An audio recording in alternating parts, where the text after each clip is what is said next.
Nous vous présentons aujourd'hui notre 600e journal de bord. Jean-Marie Le Pen, bonjour. Bonjour.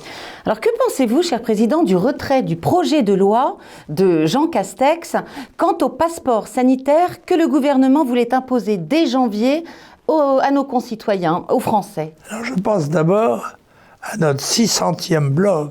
Oui. Et je voudrais en profiter pour remercier tous ceux, Alexandre, Laurent,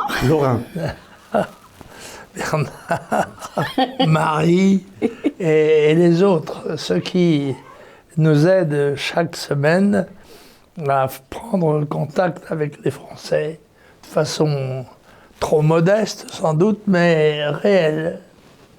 Je les remercie tous, à la fois ceux qui composent et ceux qui écoutent. merci infiniment, cher Président. Alors nous allons revenir à notre question. Que pensez-vous donc du retrait du projet de loi de Castex quant au passeport sanitaire que le gouvernement voulait imposer aux Français? Je trouve que quand on a fait une erreur, il vaut mieux la réparer en se retirant. En effet, cette proposition, à laquelle sans doute on n'avait pas assez réfléchi, pouvait aboutir à séparer les Français en bons citoyens et en mauvais citoyens, à créer une discrimination fondamentale qui n'est pas acceptable. Bon, bien sûr, nous sommes tous face à la pandémie et nous essayons d'y répondre de la meilleure manière possible, en respectant autant que faire se peut nos règles de civilisation. Qu'est-ce que vous pensez de cette espèce de persécution qui s'organise autour de certains médecins qui ont émis des opinions dissidentes concernant le vaccin anti-Covid? Je trouve ça extraordinaire dans le pays qui se veut le parangon de la vertu de la liberté d'opinion. On sait ce qu'il en est. Ce qui nous concerne, nous, dans l'opposition, nous savons bien combien elle nous est limitée. Mais dans les milieux professionnels, on pensait tout de même qu'il y avait une espèce d'indulgence réciproque qui permettait d'exprimer son opinion même quand elle est divergente. Eh bien, il semble que non.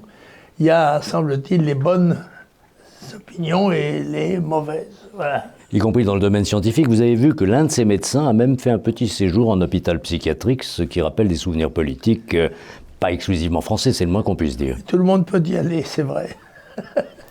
Souhaitons que chez nous, ça ne devienne pas une règle.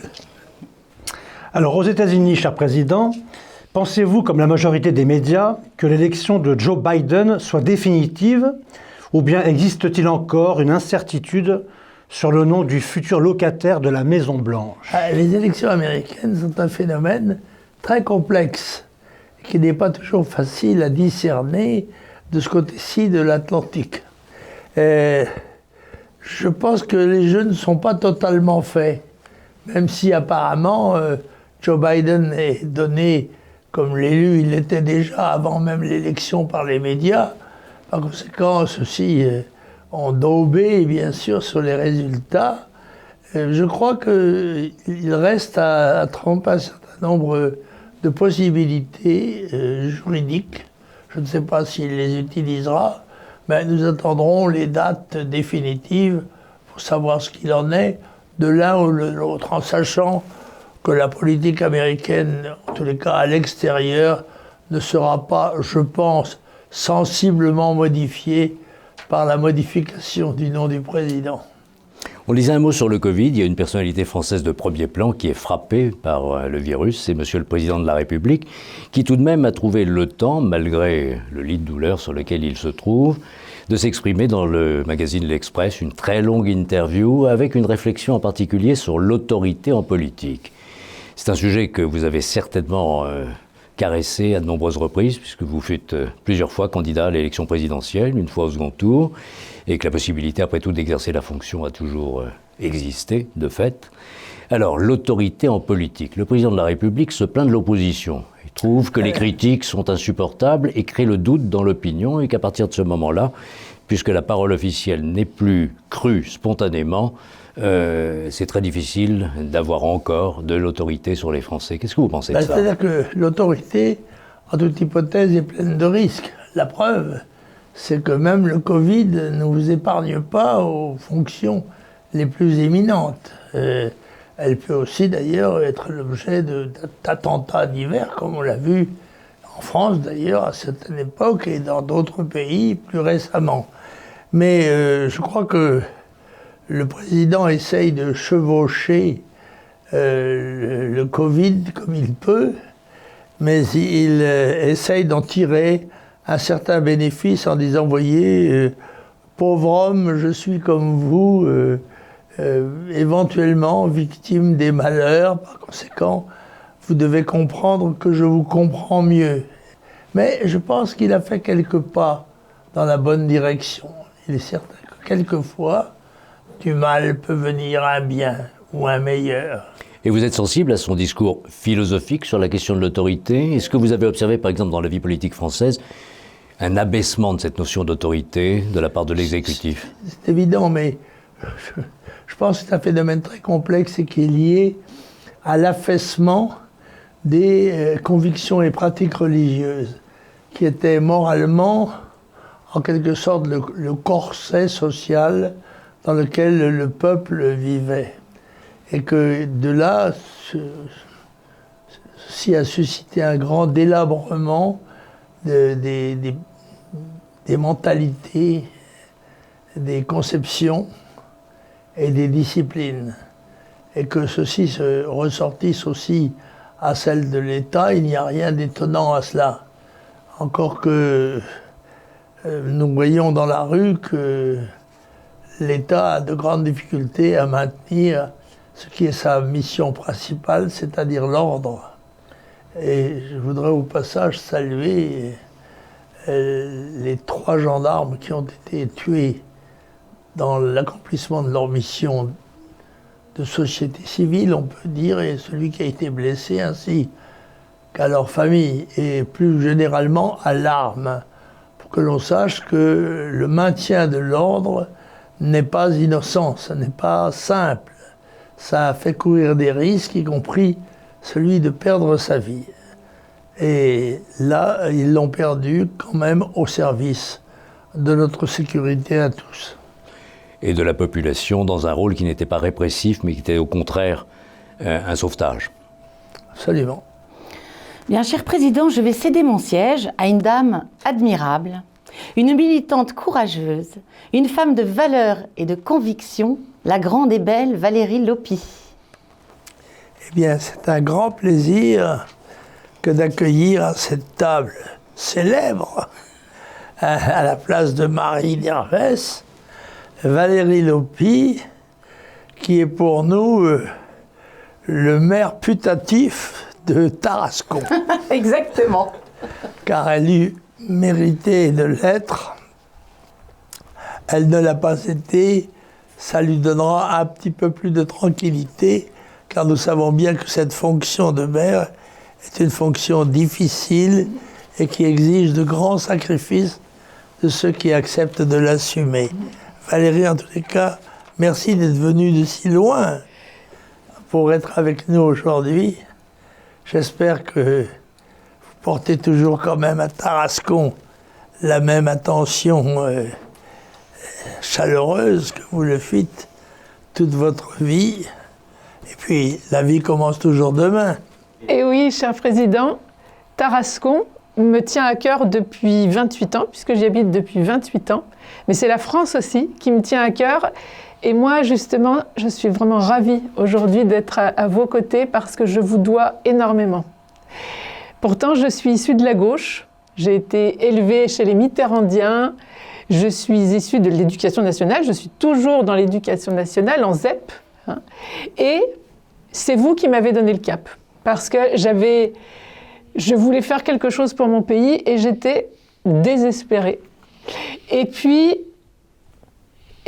vous avez écouté la petite instite de ZEP, avec beaucoup d'humilité.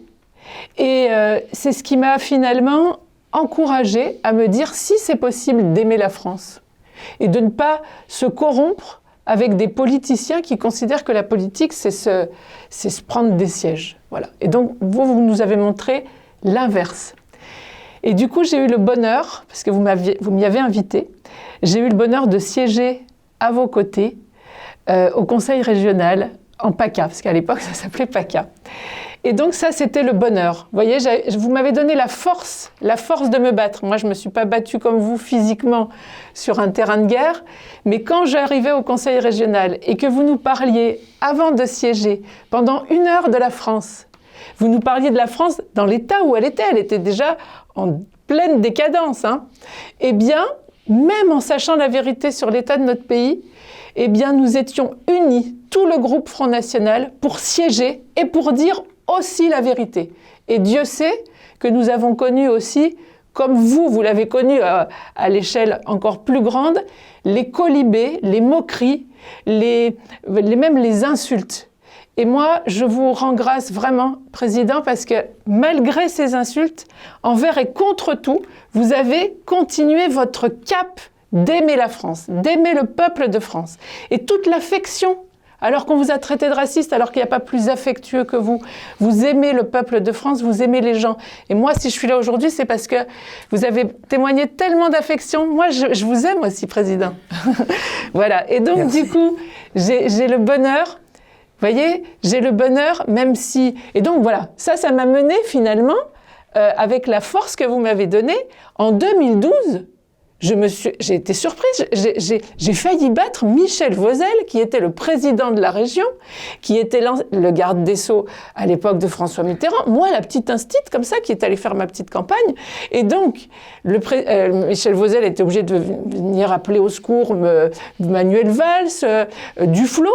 Et finalement, à peu de points près, il l'a emporté. Mais j'étais évidemment très fière d'avoir pu défendre la France dans ces conditions, mais c'est grâce à vous, hein, parce que vous m'avez donné cette force d'aimer la France jusqu'au bout.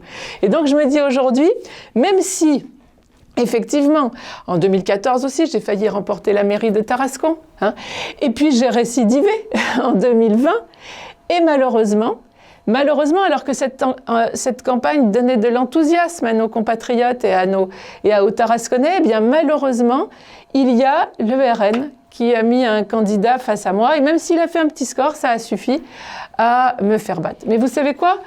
Je ne suis pas amère, parce que j'ai fait mon devoir. Voilà, j'ai fait mon devoir, vous m'avez appris ça, de tenir le cap jusqu'au bout, pour la France, pour nos aïeux, qui eux se sont battus très valeureusement. On leur doit ça. Et j'ai le bonheur, de toute façon, de savoir que j'aurai toujours votre amitié. Voilà, et moi, vous avez vraiment la mienne. Merci Valérie, voilà. Je suis très touché de l'expression de vos sentiments et de la pensée de tous les Tarasconnais et plus généralement de tous les Français qui n'ont pas perdu l'espérance. Merci. Merci. Président, cette veille de Noël, En cette veille de Noël, il m'a semblé qu'il était possible, par la poésie, d'évoquer cette fête qui est celle de la naissance de Jésus. On l'oublie quelquefois. Il n'y a pas que le Père Noël, il n'y a pas que Halloween. Il y a surtout dans notre tradition la commémoration du jour extraordinaire où il a été apporté aux hommes une lueur d'espérance dans le sourire d'un petit enfant. Et puis aussi dans le braiement de l'âne et le mugissement du bœuf, qui furent ce jour-là la compagnie de Jésus. Alors j'ai pensé vous lire un poème, extrait des poèmes de Fresne de Brasillac, qui s'appelle Noël en tôle. Bien sûr, il évoque des barreaux de fer qui gardent les prisonniers, mais je sais qu'il existe aussi beaucoup d'autres barreaux qui isolent les personnes seules, les malades, les proscrits divers. Et c'est à eux tous que, avant même de présenter mes vœux à l'ensemble du peuple français, je veux le faire à ceux qui sont les plus défavorisés. Qu'importe aux enfants du hasard le verrou qu'on tire sur eux. Noël n'est pas pour les vénards, Noël est pour les malchanceux. Voici la nuit, il n'est pas tard, mais la cloche tinte pour eux. Bon Noël, des garçons en tôle, Noël des durs et des filous, ceux dont la vie ne fut pas drôle, la fille que bat le marlou, le gars qui suivait mal l'école, ils te connaissent comme nous. Noël derrière les barons, Noël sans arbre et sans bonhomme, Noël sans feu et sans cadeau, c'est celui des lieux où nous sommes, où d'autres ont joué leur peau, sur la paille dormi leur somme. Je t'adopte, Noël d'ici. Bon Noël des mauvaises passes. Tu es le Noël des proscrits, de ceux que rien dans la disgrâce, des pauvres bougres qu'on trahit et des enfants de bonne race. Nous savons, qu'au dehors, ce sont les amis et les cœurs fidèles, les enfants ouvrant dans le noir, malgré le sommeil, leurs prunelles évoquent l'heure du revoir et rendez-vous les mains fraternelles. Et pour revoir Jean du dehors, le vrai Noël de mon enfance, il suffit de fermer encore nos yeux sur l'ombre de l'absence pour dissiper le mauvais sort et faire flamber l'espérance. Merci Jean-Marie Le Pen et très joyeux Noël.